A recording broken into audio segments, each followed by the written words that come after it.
Welcome back to this Money Control live stream. You're watching Closing Bell with me, Nandita, Khemka, and my colleague. Hello there, I am Yatin Mota.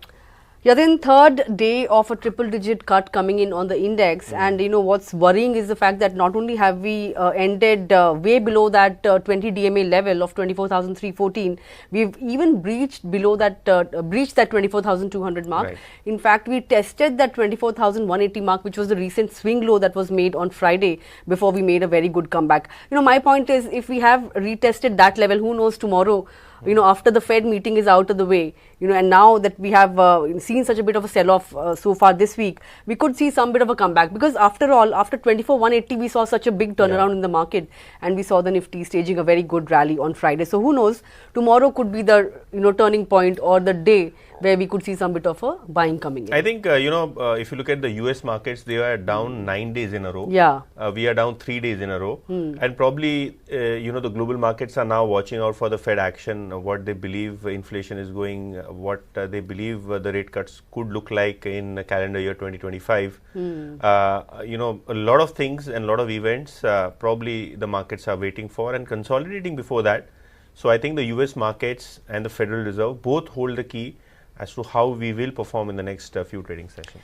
That's true, Yatin. Dow's, longest losing streak since 1978. That's 9th straight day of losses that the Dow saw yesterday. Of course, a 25 basis point rate cut is all priced into the market. Correct. But it's the future rate trajectory, and whether or not we are looking at a pause here on is something that we need to assess.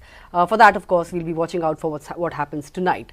But in terms of our market action, as I mentioned, below that 24,200 mark, broader markets also moving in tandem with benchmarks. So the mid and small cap indices lost over 0.5% apiece. Banks were the worst hit today. We are holding on to that 52,000 mark. But it was a 700 point kind of a downtick on the Nifty Bank index. Even the PSU Bank index was down almost 2% or so. Barring the IT and pharma packs, all the other sectors were trading in the red. If you look at the advanced decline ratio, that was firmly in favor of losers today. In terms of Nifty losers, the good part is yesterday we had only one Nifty gainer, Yatin. But today, thankfully, that's not the case. We have heavyweights, giving some bit of support to the index in terms of Reliance as well, right? And that stock did well in a weak market. Bajaj Auto, Wipro, Cipla, Dr. Reddy's, Trent, these were some of the other gainers. On the flip side, Tata Motors, that was a big drag today, 4% down on that one. Other PSU names also came under quite a bit of pressure, Yatin. Power Grid, Bharat Electronics, NTPC, Coal India, these were some of the other laggards. But I can spot a lot of movers in the broader end of the markets as well, Yatin. Which were the ones that caught your attention? So I think the new listings did well. We had the Vishal Mega Mart, which listed at a very strong premium of nearly 45%. Sai Life, that ended the day high by 40%, the issue price of 549. But the clear star of the day, Nandita, is MobiKwik. Yes. 279 is where the issue was subscribed, and the listing today ended 90% higher. So almost, a double, returns when it comes to MobiKwik. So all three listings did well. MobiKwik, as I said, 90% gains coming in to the issue price. But if you look at the broader end of the markets, clearly the advanced decline ratio was almost 1:3. Continues to be weak for the last 2 or 3 trading sessions. But in terms of gainers, we had stocks like KFintech, Bharti Hexa, Techno Electric doing well in trade, 5-7% move coming in there. Concord Bio also, that stock saw almost 6% move. What was not doing well is the likes of Deepak Fertilizer, shares were down 6%, NMDC down 6% after the Karnataka government has announced that they will be hiking, the duties on iron ore. Obviously, the bill has been presented to the assembly. The final decision will come, but it is more or less given that there would be a 5,000 crore impact on all of these mining companies in the state via this particular change of tax. PVR Inox 6% down, and Bayer Crop also down 5%. Right, those were some of the movers and shakers. Yesterday, PVR Inox was holding out in a weak market. Today, I think it was back in the F&O ban. and the stock saw some bit of a cut off there, sell off rather.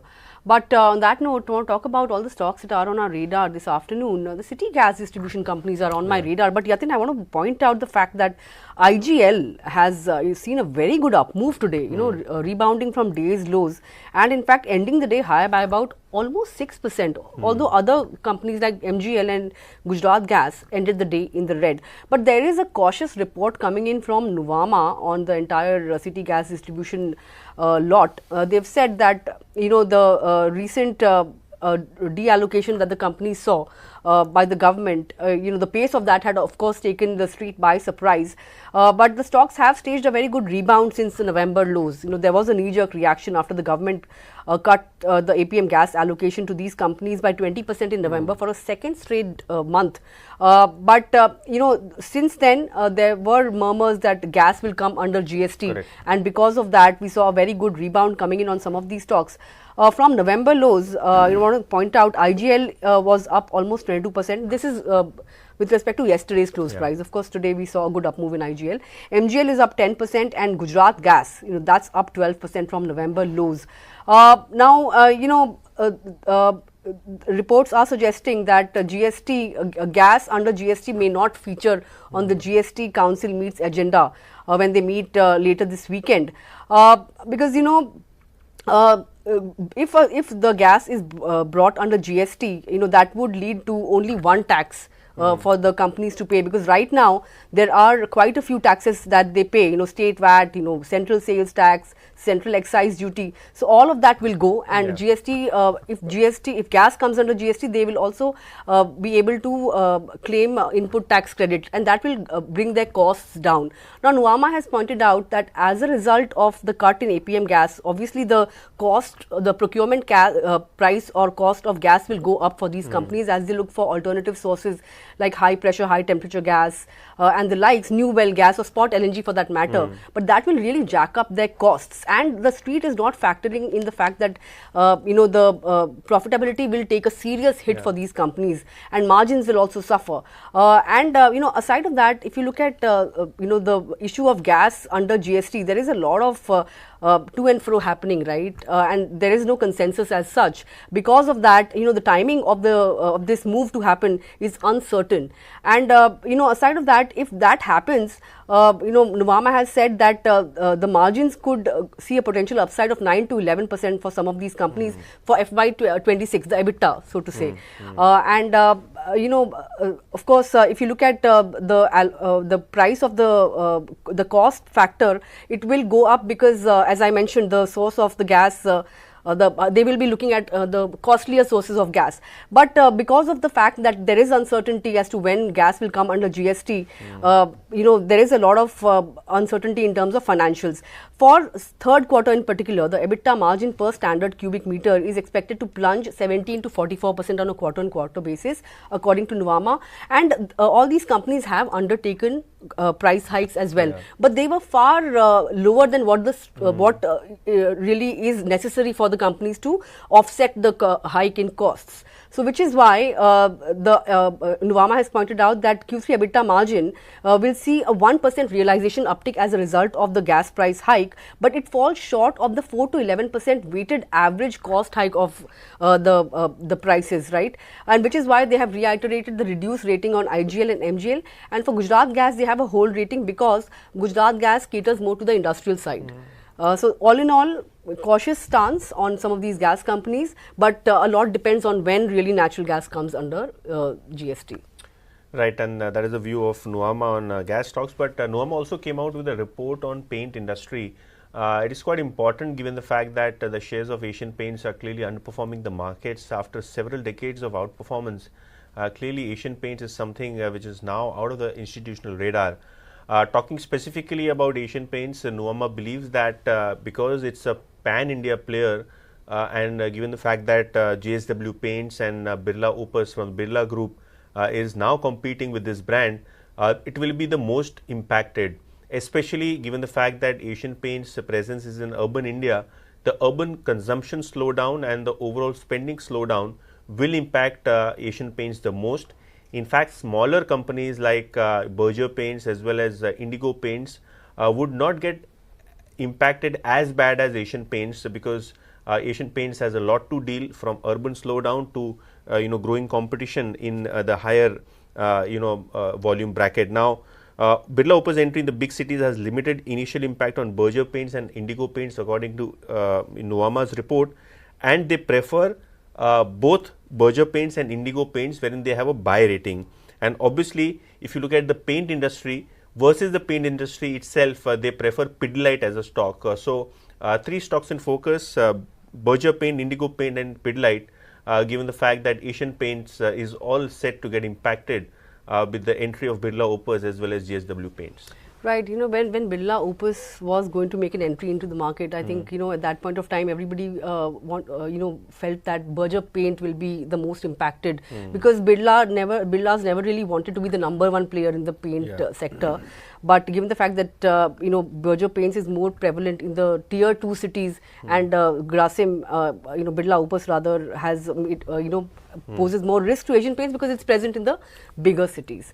So that's about paint sector. But autos, this is another sector that's in focus, and that is of course bearing the brunt of the urban consumption slowdown as well, right? Because Vahan data, the Vahan registration data that came out last month, pointed to some bit of uptick in festive sales. But for the month of December, from 1st to 17th, the data that has come out has painted a pretty bleak picture, Yatin, because last month we saw that there was some bit of uptick in festive demand and sales for two-wheelers. But this time around, two-wheelers have taken a sharp knock when it comes to registrations.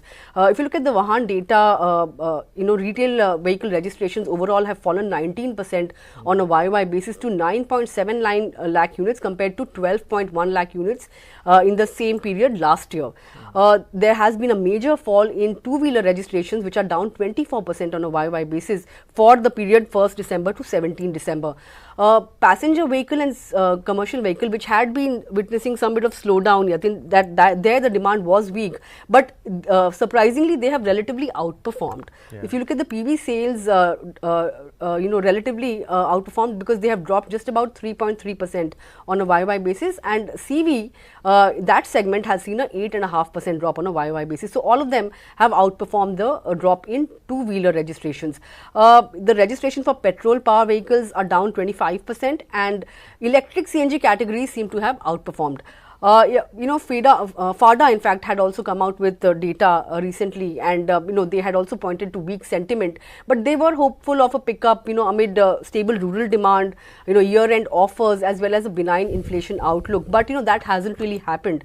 Post the Vahan registration data, UBS has also come out with a report on autos. They are saying that expect overall 7 to 9% YOY decline in December retail sales, and the decline in December retail sales will be led by companies like Bajaj Auto as well as Hero MotoCorp, because they are expected to record a 15% decline in sales.